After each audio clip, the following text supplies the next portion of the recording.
네, 안녕하십니까. 김종혁 강사입니다.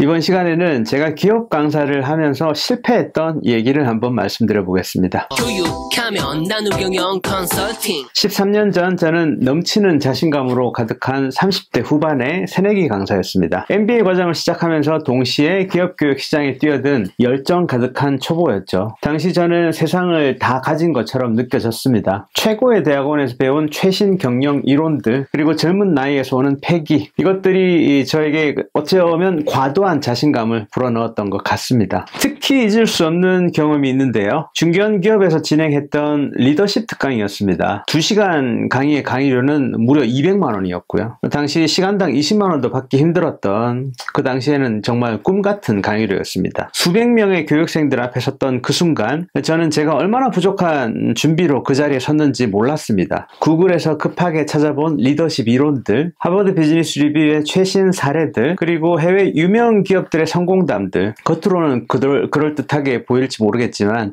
실상은 어쩌면 공허한 메아리에 불과했었습니다. 강의를 시작한 지 한 30분쯤 지났을까요? 강의실 분위기는 서서히 변해갔습니다. 처음에는 호기심 어린 눈빛으로 저를 바라보던 교육생들의 시선이 점점 멀어져 갔죠. 앞줄에 앉아있던 부장님들은 팔짱을 끼고 무표정한 얼굴로 저를 바라보셨고, 중간쯤에 있던 과장님들은 한숨을 쉬기 시작했습니다. 뒷자리에서는 스마트폰을 들여다보는 사람들도 늘어났고요. 몇몇은 심지어 졸기 시작했습니다. 제 심장은 점점 더 빠르게 뛰기 시작했고, 얼굴은 붉어졌고요. 식은 땀이 흘러내렸습니다. 머릿속은 하얗게 변했고, 목소리는 떨리기 시작했죠. 프리젠터로 PPT 화면을 넘기는 손가락은 부들부들 떨리기 시작했고, 준비해온 내용들이 머릿속에서 뒤죽박죽 섞여 갔습니다. 그저 저는 이 순간이 빨리 끝나기만을 바랬던 것 같습니다. 휴식 시간에는 화장실에 숨어서 거울 속의 제 모습을 바라보며 깊은 한숨을 내쉬기도 했습니다. 내가 무슨 생각으로 이런 큰 강의를 받았을까 하는 후회가 밀려왔죠. 하지만 이미 시작된 강의는 끝까지 해내야만 했습니다. 강의가 끝난 뒤 교육 담당자의 굳어진 표정은 그 모든 걸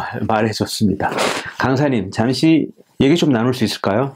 제가 제일 무서워하는 말입니다. 자, 그 말을 듣는 순간 제 다리는 후들후들 떨리기 시작했고, 회의실에서 단둘이 있던 그 회의실에서 들었던 피드백은 정말 혹독했습니다. 현장 상황을 전혀 이해하지 못한 내용이었습니다. 강사님 강의는 너무 이론적이고 실제 적용하기 어려운 내용들밖에 없었고요. 강사님 경험이 정말 부족한 것처럼 보였습니다. 그 강의가 끝난 뒤 저는 며칠 동안 정말 부끄러워서 사람들 마주하기도 힘들었습니다. 강의 자료를 다시 펼쳐볼 용기조차 나지 않았죠. 하지만 이런 쓴맛이 없었다면 지금의 저도 없었을 것 같습니다. 그 실패에서 배운 소중한 교훈들을 좀 말씀드려보고자 합니다. 자, 첫 번째, 청중 분석의 중요성입니다. 강의 준비의 80%는 청중을 이해하는 데에 있다는 걸 깨닫게 되었죠. 교육생들의 직급, 업무 특성, 평균 연차, 현재 당면한 과제들, 문제점, 이런 요소들을 철저하게 파악하는 것이 성공적인 강의의 첫걸음입니다. 지금 강의 전에 반드시 다음과 같은 사항들을 체크합니다. 교육 대상자들의 상세 프로필, 회사의 현재 상황과 주요 이슈들, 부서별 실무 고충과 니즈, 문제점, 그리고 솔루션, 이전 교육들의 피드백 내용들. 자, 두 번째는 이론과 현실의 조화입니다. 아무리 훌륭한 이론이라도 현장에서 적용할 수 없다면 의미가 없습니다. 요즘은 교육 전에 반드시 해당 기업의 실제 사례들을 수집하고 필요하다면 직원들과의 인터뷰도 요청하고 진행합니다. 1시간 강의를 위해서 최소 10시간 이상의 조사를 하는 것이 현재 제 원칙입니다. 현장 중심의 강의를 위해서 제가 실천하는 것들은, 예를 들면 기업의 실제 성공 실패 사례를 수집하고요. 현장 관리자들과의 사전 인터뷰도 하고, 업계 특성과 트렌드도 분석하고, 실제 적용 가능한 툴과 템플릿도 개발하는 등이 있습니다. 자, 세 번째는 쌍방향 소통의 가치입니다. 일방적인 지식 전달이 아닌 교육생들과의 진정한 소통이 필요합니다. 현재는 강의 시간에 20% 이상을 토론과 액션 러닝에 할애하고, 이를 통해 더 깊은 학습이 이루어지게 만들려고 노력하고 있습니다. 특히 다음과 같은 방법들이 필요하다고 생각합니다. 실제 업무 사례에 기반한 토론, 소그룹 문제 해결 워크샵, 역할극을 통한 실습, 실시간 피드백 세션 같은 것들도 많이 적용하고 있습니다. 자, 다음 네 번째는 강사의 감정 관리의 중요성입니다. 강의 중 발생할 수 있는 돌발 상황은 굉장히 많습니다. 그리고 이에 대한 대처 능력도 중요하겠죠. 이젠 교육생들의 반응이 좋지 않을 때도 침착하게 대응할 수 있습니다. 때로는 예정된 내용을 과감하게 수정하거나 휴식 시간을 활용해서 접근 방식과 교환의 내용도 변경하기도 합니다. 자, 그렇다면 이런 성장을 위한 구체적인 조언은 어떤 것들이 있을까요? 뭐니 해도 철저한 사전 준비가 정말 중요합니다. 실패 두려워하지 마십시오. 하지만 같은 실수를 반복하는 건 정말 경계해야 됩니다. 이 시장에서 실수가 쌓이면 결국은 아무 고객도 기회를 주지 않습니다. 그래서 저는 매 강의를 위해서 다음과 같은 준비를 합니다. 최소 일주일 전엔 그 기업의 분석과 교육생 프로필을 파악을 하고요. 그리고 최소 일주일 전에 강의 자료 초안을 만들고, 그리고 강의 자료를 다 만들면 모의 강의 리허설을 저 혼자 하고요. 그리고 하루 전에는 최종 점검하고 자료도 보완하고, 심지어 KTX 타고 가면서도 이동하면서도 계속 점검합니다. 그렇다면 이런 전문성 강화를 위한 노력은 어떤 것들이 있을까요? 끊임없이 자기 개발을 해야 됩니다. 그래서 저는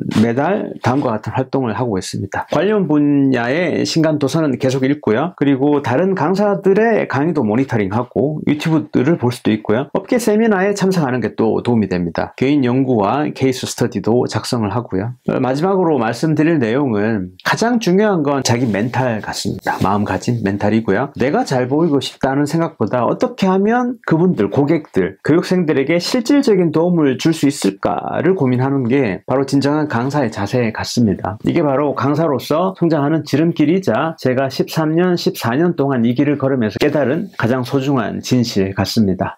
실패는 끝이 아니죠. 그런데 그건 새로운 시작이고 더 나은 강사로 성장할 수 있는 소중한 밑거름입니다. 다만 이 시장은 정글이니까 영원히 기회를 주지 않는 건 항상 기억을 해야 될 것 같습니다. 그래서 저는 매 강의를 마지막 강의라는 마음가짐으로 준비하고 있습니다. 이제 저는 그때의 실패를 어쩌면 감사하게 생각합니다. 그런 실패가 있기 때문에 지금의 제가 있다고 생각하고요. 그래서 이 시장에 들어오시는 여러분들도 실패를 두려워하지 마시고 그걸 발판 삼아서 더 발전하는, 더 도약하는 계기가 만들어진다고 생각하시면 좋을 것 같습니다. 잘 들어주셔서 감사드립니다.